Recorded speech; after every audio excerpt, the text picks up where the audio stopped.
Have you ever been told your dreams are impossible? That you're too poor, too ordinary, or just not good enough to ever make it? Well, this is the story of a boy who started with nothing, no money, no car, not even enough food some days, and yet he became a doctor in one of the toughest cities in America. His journey will remind you that success isn't about what you have. It's about who you decide to become.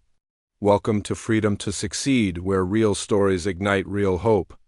This, is the poor boy who became a doctor. In a small, struggling neighborhood in Detroit, there lived a boy named Ethan Carter.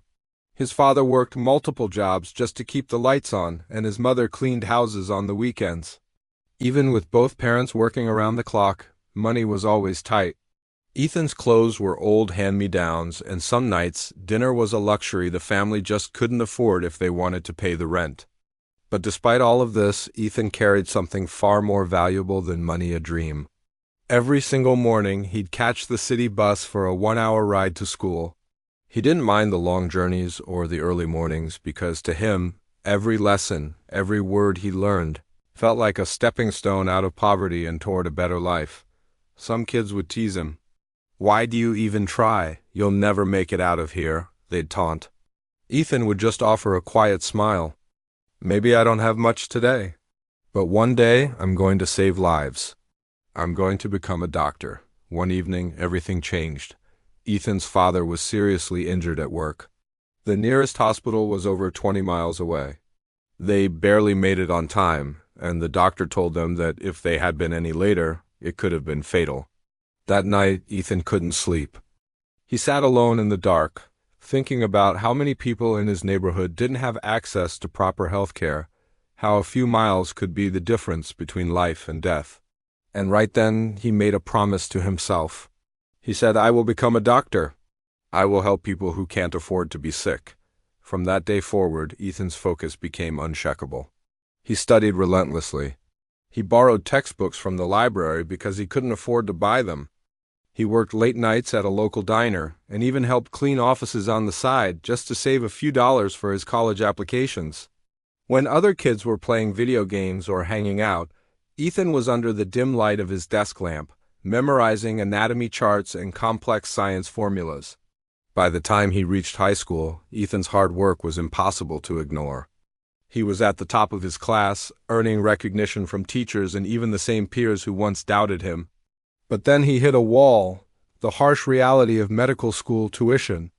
In the United States, it's incredibly expensive. His mom, with a heavy heart, said, "Ethan, we just don't have the money. Maybe it's time to think about a regular job." Ethan took her hand, looked her in the eyes, and said, "Mom, I didn't come this far to give up now." So he started working even harder. Evenings at the diner turned into late nights. Weekends were for delivering newspapers. He took any odd job he could find to save every penny. He studied between shifts, balancing work and school like a seasoned pro. One night, the owner of the diner pulled him aside and said, "Kid, most teens these days just waste their time." "You're different," Ethan just nodded. "I'm not just building a job," he thought. "I'm building my future." After months of this relentless effort, the results finally came in. Ethan had scored in the top 1% nationally on his SATs, and with that he won a full scholarship to a top medical school. The day he received the acceptance letter, his mother cried, not from sadness, but from pure, overwhelming pride. Ethan had done it. He had made the impossible possible. Arriving in the big city for college was a culture shock. He was amazed by the towering buildings, the fast-paced life, and the students who seemed so confident and wealthy. But he never felt out of place. He knew he had already faced bigger challenges, the long bus rides, the missed meals, the years of hard labor.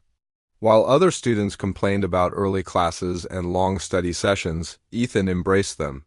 He stayed late at the university library, learning, memorizing, and always dreaming. There were times he went days with only a granola bar for lunch, just so he could save his small stipend to send back home to his family. The self-doubt would creep in sometimes. He'd find himself wondering, "Can I really do this? Am I good enough?" But every time he felt weak, he remembered his father's injury, his mother's sacrifices, and the promise he had made to himself in the dark. He'd whisper, I didn't come this far to quit. Years later, he walked across the stage to receive his diploma. He was no longer just Ethan. He was Dr. Ethan Carter. The boy who once walked for miles on an empty stomach now wore a white coat and held a stethoscope. The hands that once served greasy plates at a diner were now steady, healing patients in a hospital. His very first patient was a single mother who couldn't afford her health insurance. After the consultation, Ethan smiled gently and said, "Don't worry about the bill. Your treatment today is on me. You deserve to be cared for." The woman began to cry, and in that moment Ethan realized that true success isn't about wealth or status. It's about turning your own struggles into a source of hope for others. A few years later, Dr. Carter returned to his hometown. But he didn't just come back for a visit. He opened a community clinic that provides free and low-cost health care to low-income families. People came from all over the city, finally able to receive care with dignity and respect. And every time he helped someone, he saw his parents' proud faces smiling back at him in his mind. Ethan had done it. He had kept his promise. Ethan's story isn't just about becoming a doctor. It's a powerful testament to the fact that your circumstances do not define your destiny. It proves that even when life gives you every reason to fail, if you refuse to give up, you can create the life you've always imagined. Every successful person in the world started somewhere, often with nothing but a dream. The difference is they didn't wait for the perfect conditions. They started where they were with what they had, and they never, ever stopped moving forward. So if you're watching this right now and thinking, "I don't have the resources, I can't make it. It's just too hard," I want you to remember Ethan Carter. He didn't have comfort, he had courage, he didn't have money. He had a mission. And that mission not only changed his life, it changed the lives of everyone he touched. If Ethan's story inspired you, please share it with someone who needs a little hope today. Because one single spark of motivation can be enough to light up an entire life. This is Freedom to Succeed, where we believe that no dream is too big and no struggle is too hard. Now, I want you to make a promise to yourself. Comment below. I will never give up. Let's fill this world with dreamers who dare to believe. Thank you for watching, and don't forget to subscribe for more stories that prove anything is possible.